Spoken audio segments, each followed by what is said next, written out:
Okay, so picture this. A dark warehouse, totally packed. The air is just thick with a four-on-the-floor beat, and synthesizers are building up to this massive, euphoric drop. Now, switch gears.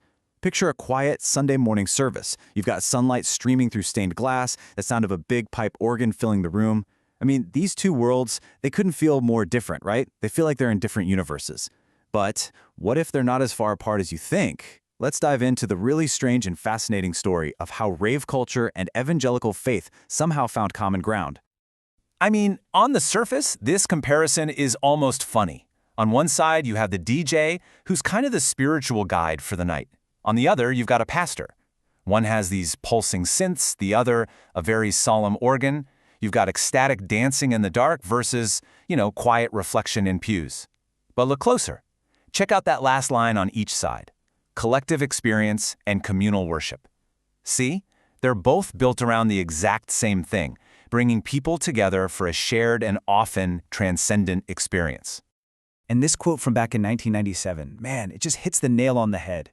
The very things that make a rave, that feeling of connection with the crowd, of losing your sense of self in the music and the lights, are, believe it or not, pretty similar to the goals of deep religious worship. It's all about transcendence. And the way you get there, well, that might just be a matter of what instrument you're using.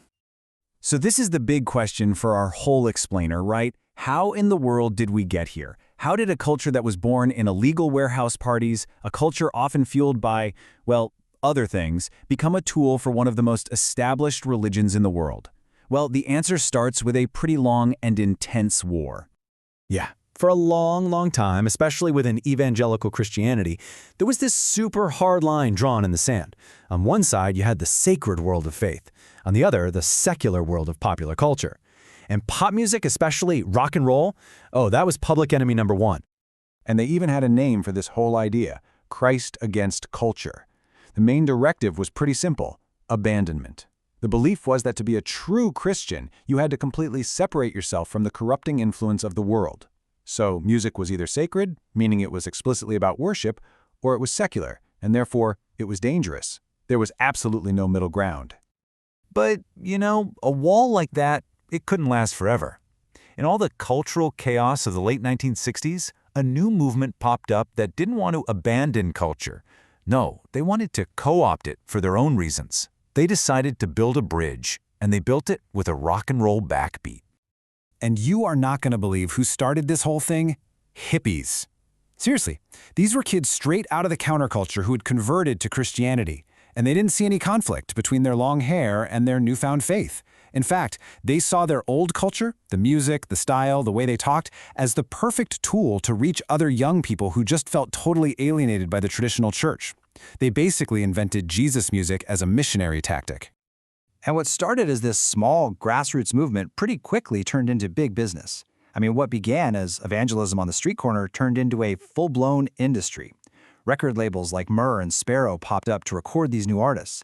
And by the 1980s, contemporary Christian music, or CCM, wasn't just some little subculture anymore. It was a commercial juggernaut, creating its own stars and selling millions and millions of records.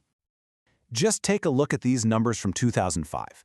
Religious music, which is pretty much all CCM, made up 5.3% of all music sales in the US. Now, that might not sound like a lot, but that's a bigger market share than both classical and jazz combined. This wasn't just about faith anymore. It showed there was this huge, underserved audience that was just hungry for music that reflected their values but sounded like what they were hearing on the radio. The whole idea of using popular music for faith wasn't just accepted, it was a proven success. So that brings us to the next generation. If Christian rock was the first bridge, well, the next one was going to be built with synthesizers and drum machines. A new wave of evangelicals started looking at the booming rave scene, and they didn't see a threat. No, they saw a massive opportunity. And here's the key difference and why this was such a big deal. A rock show, right? It has a clear divide. The band is up there performing and the audience is down there watching. But an EDM event, it's totally participatory. Everyone is part of the experience. Sure, the DJ guides the energy, but it's the crowd that actually creates it. So for Christians who are looking to create a more immersive, more collective form of worship, EDM seemed like it was custom made for the job. The most famous and probably most influential experiment on this new frontier was something called the 9 o'clock service, or NOS, over in Sheffield, England. It started way back in 1986, and it was a very deliberate attempt to create a worship service that felt exactly like a cool contemporary nightclub. They were using all the tools of rave culture to try and create a genuine religious experience. And when you look at the details here, it's just fascinating. They weren't just, playing guitars a bit louder. They had down-tempo house music, video screens everywhere displaying computer-generated art, these ambient soundscapes playing during prayers, and they even had sampled vocals mixed right into the tracks. Can you imagine hearing a voice boom out, "This is a worship service," right before the beat drops? It was a complete and total fusion of these two worlds. But the 9 o'clock service, it was more than just a musical experiment. It was actually part of a much bigger philosophical shift in how some Christians were starting to think about the very nature of church itself in the modern world. This theologian, Pete Ward, he called this new model the liquid church. And the big idea was to move away from the solid, unchanging institution, the big building on the corner with fixed service times, and move towards something way more fluid, more adaptable, and more integrated into the culture around it. And this slide really nails the shift in priorities.